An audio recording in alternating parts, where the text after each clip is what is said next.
Good day everyone. In this video, I will teach you how to use self join clause in SQL. Let's begin. What is SQL self join? A self join is a type of join operation where a table is joined with itself.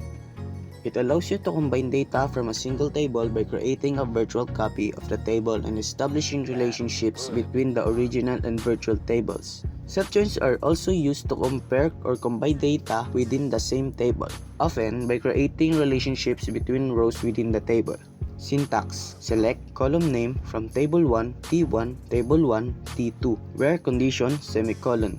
In this syntax, T1 and T2 are aliases for the same table, treating it as two separate tables. The where condition specifies how the rows in the table relate to each other.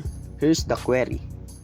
Use Northwind, select A, order ID as order ID 1, B, order ID as order ID 2, A, customer ID, from order ID, orders B, where A, order ID less than greater than B, order ID, and A, customer ID equals B, customer ID, order by A, customer ID, semicolon. The results of the query will show pair of orders varied by the same customer, where the order IDs are different. That's all for today.